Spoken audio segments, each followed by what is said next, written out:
कुरान की जो पहली स्टेप है, पहला स्तंभ है, पहला जो पिलर है, वो है एक ही अल्लाह में विश्वास रखना। इस बात का विश्वास रखना कि God is the only doer, you are not the doer. ये सबसे पहला पिलर है कि ये चीज कभी भूलो मत तुम। इसलिए 5 बार नमाज पढ़ने के लिए कहा जाता है, यानी वो पर्सन 5 बार दिन में ये दोहराता ही है, 5 बार ये बात दोहराता ही है। कोई ईश्वर नहीं ईश्वर के अलावा। ला इलाहा इल्लल्लाह का अर्थ क्या है?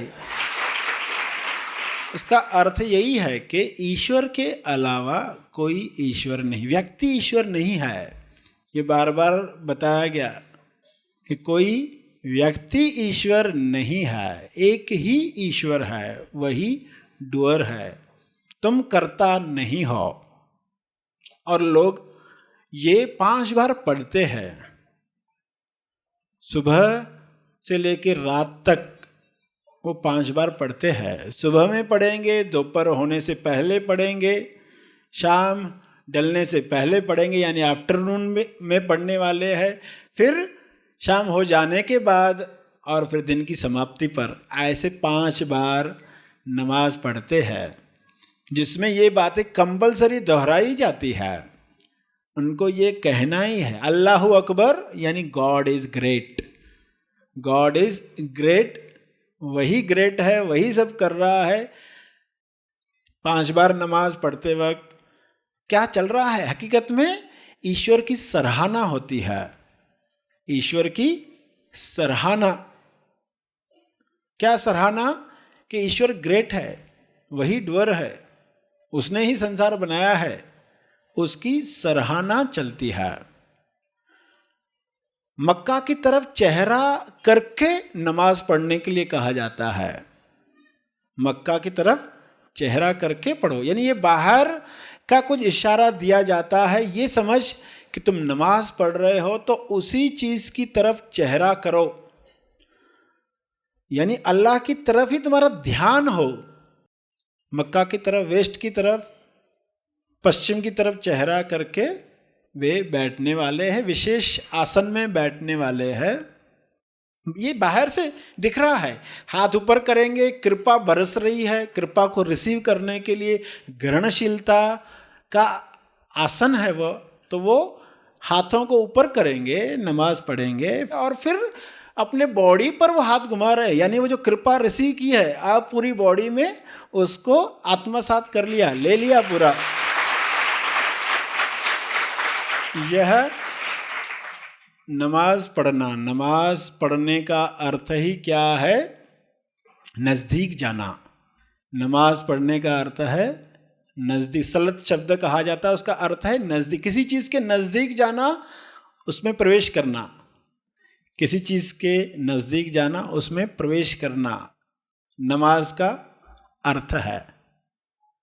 जैसे बच्चा माँ से खेलते खेलते दूर हो जाता है ना, कहीं दूर चला जाता है, फिर उसको याद आएगा नमाज पढ़नी, यानी फिर माँ के पास आके बैठ जाएगा, नमाज पढ़ेगा। तो ये हैबिट क्यों डाली गई? 5 बार तो वापस आए। तो माँ उसको खेलने भेजती भी है तो उसको एक आदत डालती है। नमाज पढ़ने की आदत क्यों डाली गई? खेलते खेलते फिर टाइम आएगा, क्यों हैबिट 5 बार नमाज पढ़नी ही है। तो नमाज पढ़ना यानी कि नज़दीक जाना, फिर उससे वो नज़दीक आता है, फिर थोड़ा मनन होगा, तो फिर वापस से जब माया में जाएगा तो संभावना है कि कुछ निर्णय सही ले पाए, संभावना है किसी के लिए नफरत जो जागी थी वो कम हो जाए, संभावना है जो कपट चल रहा था वो कम हो जाए। तो नमाज पढ़ते वक्त 5 बार मौका मिल रहा है इंसान को वापस सामने जाने का, नज़दीक जाने का, प्रवेश करने का।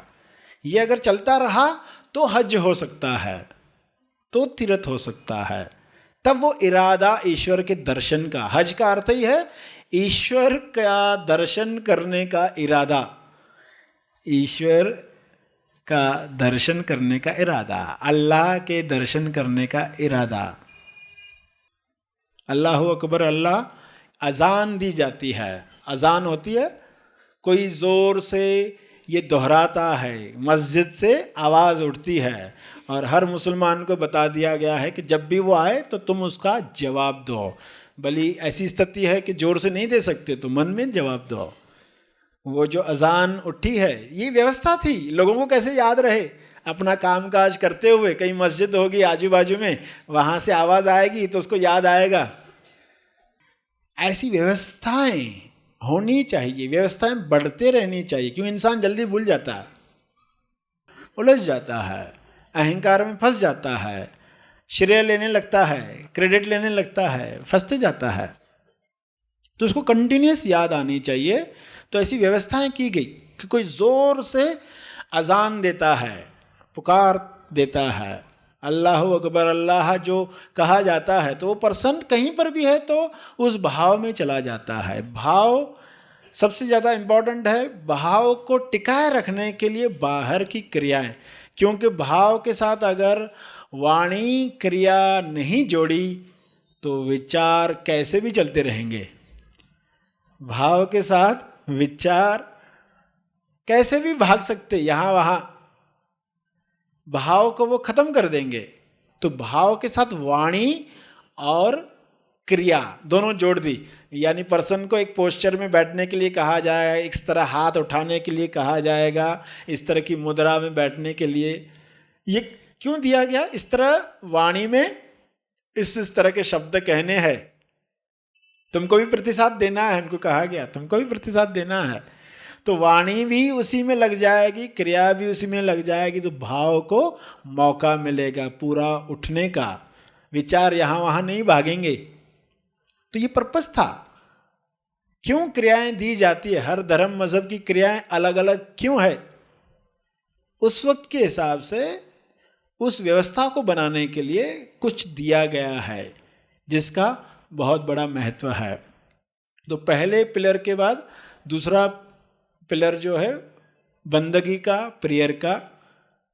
प्रेयर का अर्थ आपको बताया, कैसे नज़दीक जाए ईश्वर के। नमाज कैसे पढ़े, 5 बार की नमाज क्यों आवश्यक बताई गई, उसका कारण आपको बताया गया। उसमें सराहना ही सराहना चल रही है, हर चीज़ सराहना के लिए। दिशा, चेहरा एक ही रखा गया है, एक ही तरफ रखा गया, ताकि सभी लोग एक ही चीज़ के लिए ट्यून्ड हो जाए, रिसेप्टिव हो जाए, ग्रहणशील हो जाए, उसका फ़ायदा लिया जाए।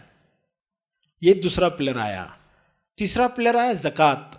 ज़कात का अर्थ अपने धन दौलत से, अपने कैपिटल से, अपनी ज़मीन और खजाने से कुछ तुमको देना है।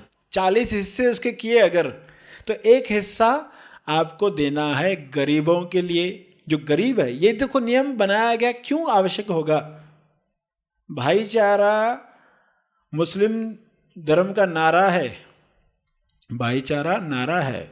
ईश्वर के प्रति प्रेम, ईश्वर को प्रसन्न करने का इरादा, ईश्वर को, अल्लाह को प्रसन्न करना है। और अल्लाह प्रसन्न होता है जब कोई उसके बंदों को प्रसन्न करता है, तो अल्लाह प्रसन्न होता है। तो फिर उनका मूल नारा ही था भाईचारा।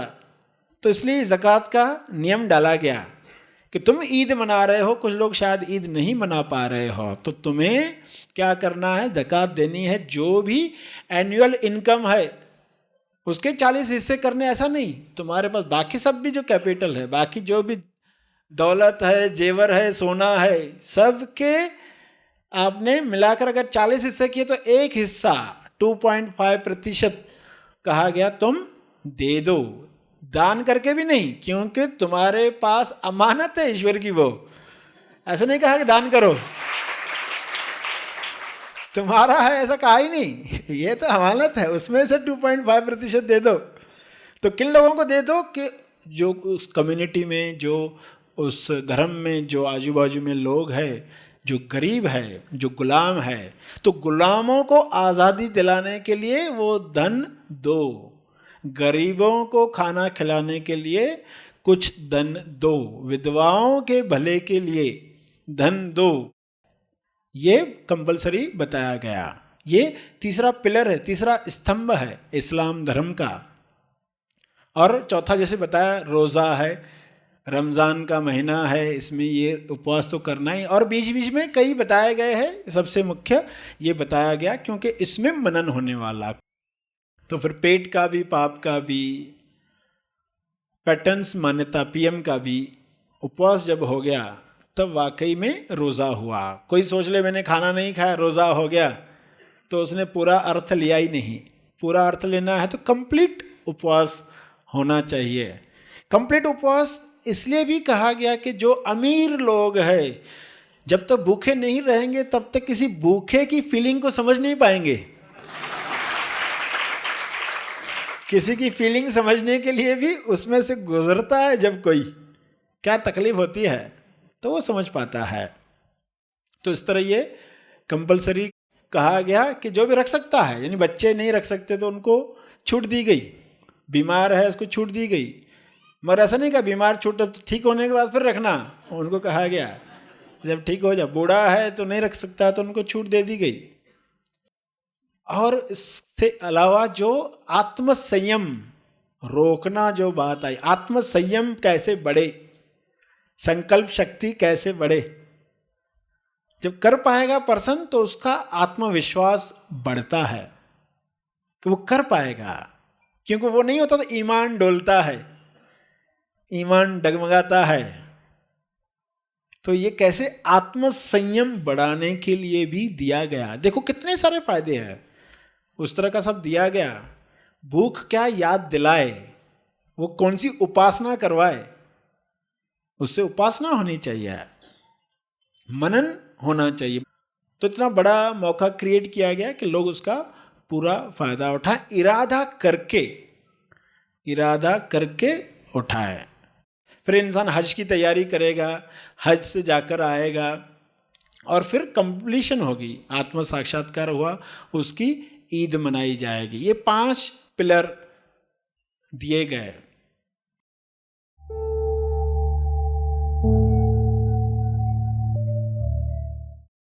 पैगंबर मोहम्मद ने जो 5 मौकों की बात की कि 5 मौके जरूर जीवन में पकड़ लेना, इनको छोड़ना मत। 5 मौकों में पहला मौका बताया जवानी, पहला मौका है बुढ़ापा आने से पहले, इसको पकड़ लेना, इस मौके को खोना मत। जवानी मौका है बुढ़ापा आने से पहले। उन्होंने कहा स्वास्थ्य मौका है बीमारी आने से पहले, स्वास्थ्य को पकड़ लेना। जब तुम स्वस्थ हो तो क्या करना चाहिए वो करो, जब जवान हो तब क्या करना चाहिए वो करो, मनन करो और वह करो। जब तुम फ्री हो, बिजी होने से पहले उसका मौके का फायदा उठाओ। जब कोई काम नहीं है, फुर्सत के क्षण है, फुर्सत मौका है, उसका फायदा उठाओ। बिजी होने से पहले पैसा, उसका फायदा उठाओ गरीब होने से पहले। और अंत में कहा जीवन मौका है, फायदा उठाओ मौत आने से पहले। जीवन मौका है, मौका आया है तो मनन होगा, तो उस मौके का फायदा उठाया जाएगा। लोग उस वक्त फ़ायदा नहीं उठाते, फिर बीमारी आ जाती है, बुढ़ापा आ जाता है, मौत आ जाती है, बिज़ी हो जाते हैं, फिर कहते हैं अरे तब मैंने कुछ किया होता, जब नौकरी नहीं थी, फुर्सत थी तो परेशानी होती रहता था, मगर मौका था वो उसको समझा नहीं था। नौकरी जब तक मिले तब तक उस समय का कैसे पूरा फ़ायदा उठाया जाए, अपने अंदर वे गुण कैसे लाए जाएं जो इस्तेमाल होंगे, जो काम में आएंगे। तो फुर्सत के क्षण में मौका है। हम जब फ्री होते तो बोर होते, क्योंकि हमें मौका नहीं लगता। वो मौका लगने चाहिए। तो अपने आप से पूछना, क्या इसको मौका करके ले रहे हो, वह कर रहे हो जो करना चाहिए, जो आज्ञा है, तो आप उसका पूरा फायदा उठाने वाले हो। सर्वधर्म एक समान।